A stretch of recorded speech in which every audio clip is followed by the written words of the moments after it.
우리가 흔히 이수인 장군을 얘기할 때 보면은 늘 뭐 이기는 싸움만 한다. 확실히 준비된 싸움만 한다. 이렇게 얘기하잖아요. 그런데 군인에겐 두 가지 길이 있어요.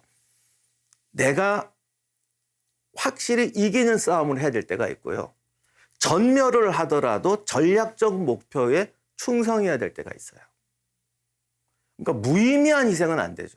하지만 이것이 전략적으로 반드시 해야 되는 거라면 전멸하더라도 해야죠. 이게 진정한 군인 정신인데 이순신 장군의 논리는 이거예요. 수로를 막아야 된다. 해로를 막아야 된다. 그래서 이때 한 유명한 말이 신에게는 아직 12척의 전함이 남아 있습니다. 뭐 이게 이제 우리가 들으면 12척만으로도 충분합니다. 뭐 이렇게 들릴 수도 있는데 사실 이 말의 뜻은 뭐냐면 12척 아니라 1.2척밖에 없다고 하더라도 해로가 뚫리면 이 전쟁에서 패배하는 거니까 무조건 시도해야 합니다라는 겁니다. 이런 점에서 이순신 장군이 참 군인인 거죠. 군인은 자기가 죽어야 할 때는 죽어야 하는 걸 선택해야 되는 거예요.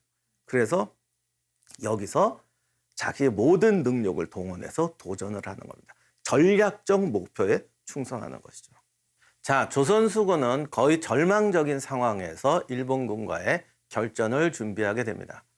그래도 놀라운 것이 이순신 장군이 복귀했다고 하니까 옛 부하나 남아있는 병사들이 자진해서 찾아와서 합류를 합니다.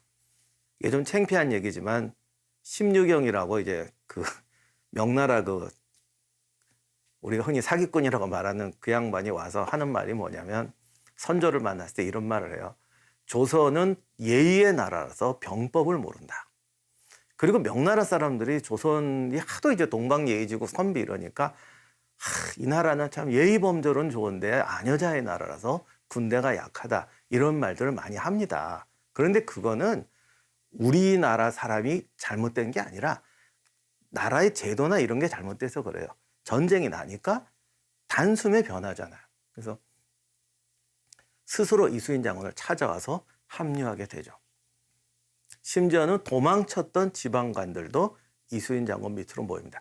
이거를 보면 확실히 이수인 장군이 꽤 센 분이었음에도 불구하고 사람들에게서 합리적인 존경을 받았던 것 같아요. 그러니까 전쟁 때 최선의 노력을 하자라는 것에 대해서 사람들이 동의하는 거죠. 그런 점에서 훌륭한 리더였습니다. 이순신 장군이 8월 3일에 통제사로 재임명되는데 명랑해전은 9월 16일에 벌어집니다.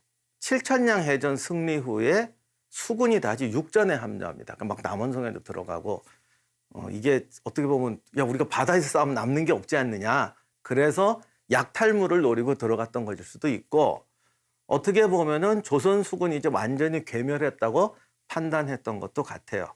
그래서 모든 위대한 승리는 항상 적이 도와줘야 돼요. 두 가지가 만나야 이제 대승이 벌어지는데 덕분에 이제 조선군이 시간을 법니다. 시간을 벌었다는 증거가 뭐냐면 사실 이수인 장군이 처음부터 을돌목에 싸우려고 했던 거 아니에요. 그러니까 이게 당장 수습을 해야 되니까 진영을 여러 번 옮기는데 8월 29일이 되어서야 진도 벽파진 쪽으로 진영을 옮기게 됩니다. 그리고 그 사이에 전선 한 척이 증가해서 전함이 모두 13척이 됩니다. 여기에 맞싸우는 일본군 함대에는 133척 설이 있고 300척 설이 있어요. 근데 이것도 뭐 문서에 나타난 거랑 뭐 피난민이 바다에서 세봤더니 300척이다. 뭐 그런데 또 하나 가능한 추측은 뭐 역시 과장될 수 있다라는 건데 뭐 정확히는 모르겠습니다만 일본군 전체 함대 중에서 소수만 전투에 참여한 건 맞습니다. 요게 이제 명랑해전에서 아주 결정적인 부분인데 당시 일본군은 과거에 조선 수군한테 당했던 것이 판옥선을 이용한 조선군의 전술. 그러니까 일본군보다 큰 배를 만들어서 좌우로 협공하는 전술에 이제 많이 당했다라고 생각했기 때문에 휴전 기간 동안에 수군을 증강하면서 배를 키워요. 그래서 일본군의 전함 중에서 가장 큰 배가 아타케라는 것인데 우리말로는 안택선이죠. 이런 전함을 더 개조하고 대형화해서 정유재란에 투입을 했습니다. 그런데 이제 울돌목은 좁고 물살이 빨라서 아타케가 들어올 수가 없었다고 하죠. 그래서 얘들은 머물러 두고 중소형 함선이었던 새끼분에만 진입을 시킵니다. 아니 아무리 그렇다고 해도 배가 못 들어올 만큼 좁은 데는 아닌데 왜 못 들어오느냐 그러는데 이게 이제 전술적인 문제야. 아다케와 새끼분해가 팀을 이뤄 싸울 때 하고 새끼분해로 밀어붙일 때가 다른데, 아다케가 있고 새끼분해가 모이면은 이제 하나의 기갑 중대처럼 돼서 대형 함선이 들어가면서 작은 배들이 엄호하는 라인이에요.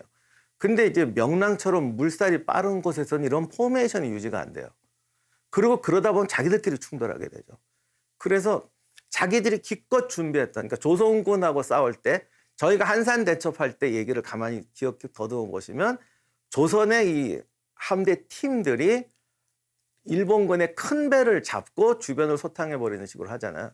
그러니까 그런 식으로 자기들도 배를 더 키워서 그 함포, 대선에 대한 함포라든가 집중 공격을 막아내고 새끼분해 같은 배로 부딪혀서 타고 올라오는 전술인데, 이 버텨줘야 할 대선들이 좁은 수역에서는 버텨주지를 못할 뿐 아니라 흔들리게 되니까 뒤로 빼버리고 그냥 옛날처럼, 즉 그 옛날 일본군이 해적들이 왜구들이 쓰던 중소형 함선으로 개미떼처럼 달려가서 붙어서 이긴다, 이런 작전으로 바꾸었던 거죠. 그런데 새끼부대는 이제 전통적인 그 일본의 전투함입니다. 그러니까 좁고 갑판이 낮아요. 그러니까 이런 배를 가지고 와서 조선 배에 이제 붙어서 타고 올라오거나 아니면 이제 배를 깨트려서 침몰시키는 이런, 그러니까 백병전전 전술인데, 조선 수군을 상대하기 위해서 기껏 개량 전술을 만들어 놓고 옛날 전술로 회귀한 것이 명랑해전에서 일본군이 패전하게 됐던 결정적 요인이라고 그러죠. 그건 다시 말하면 이수인 장군이 명랑을 선택한 것이 우리는 소수고 적은 다수니까 좁은 곳에서 싸우자라는 근본적인 것은 그런 거지만, 사실 더 깊이 들어가 보면 일본군이 기껏 준비했던 개량 전술을 쓰지 못하게 하는 의미가 있는 거죠. 이런 점에서 전술적 판단력이 뛰어나다는 것입니다. 자, 이렇게 해서 옛날식 돌격 전술을 하는 새끼부대와 조선의 판옥성 간의 혈전이 벌어지게 되는데, 이제 안타깝게도 여기서부터 필름이 끊깁니다. 여기서 제가 좀 신나게 막 이렇게 싸웠습니다면 얼마나 좋겠어요. 여기서 전투 양상이 명확하지 않아요. 우리가 알 수 있는 그 터닝 포인트는 뭐냐면, 처음엔 이수인 장군이 앞에 나가 싸웠다. 그랬더니 왜군들이 이수인 장군의 대장선을 향해서 몰려들었다. 그리고 다른 배들은 구경만 했다. 이것도 명확하진 않고, 구경만 했다는 건지 저쪽에 떨어져 있었는데 빨리 구원하러 안 왔다는 건지가 좀 애매합니다. 아무튼 이수인 장군이 선두에서 싸우면서 격전을 벌이다가 분노하게 되죠. 왜냐하면 이수인 장군 타겟으로 몰려드니까 이쪽으로 와라 그랬는데 겁먹고 오지 않았다고 그래요. 뭐 일설에는 물살 때문에 못 왔을 거라는 설도 있는데 아무튼 오지 않았다. 그래서 몇 번이고 이제 깃발 신호를 보냈는데 안 오더라. 그러다가 이제 거제현령 안위가 이제 옵니다. 여기서 이수인 장군이 특이한 게, 아니 남들 안 오는데 안위가 왔으면 너 훌륭하다 이래야 되는데, 너 이놈 장군이 위험한데 구경하다가 이제 와? 너 오늘 제대로 안 하면 끝나고 군법회의 가면, 이렇게 호통을 칩니다. 근데 그럼 이제 이수인 장군이 참 이렇게 좀 약간 이렇게 좀 이렇게 심하신 것이냐? 전투 중이잖아요. 이게 어떻게 보면 사람을 다루는 법인데, 구경하는 사람보다 온 사람이 착한 거는 맞지만 지금 중요한 거는 적선을 향해 돌격해야 되는 거잖아요. 그러니까 죽기 살기로 나가라, 이 말을 이렇게 한 거죠. 근데 이거를 잘못 사용하는 사람은 인망을 잃어요. 근데 이수인 장군은 인망을 안 잃잖아요. 그러니까 이것은 훌륭한 그냥 지휘법이라고 우리가 새겨 들어야 될 것 같아요. 지금 중요한 거는 싸우는 거잖아요. 그랬더니 과연 안위가 뚫고 들어가서 적선을 자기 쪽으로 끌어들입니다. 그랬더니 거꾸로 이제 안위 쪽으로 몰려들어가 포위가 되죠. 그러자 다른 배들이 안위를 구하러 달려가서 또 이제 새끼부대들을 소탕하게 됩니다. 이것이 이제 이수인 장군의 장계에 있는 대각 개요인데, 전술적으로 보면은 판옥선은 크고 새끼부대는 작아요. 그러면 옛날 거북선을 해주던 역할을 판옥선이 하는 거죠. 나가서 타겟이 돼주고 새끼부대가 몰려들어요. 그러면 뒤에 있던 배들이 와서 좌우로 협격하는 거죠.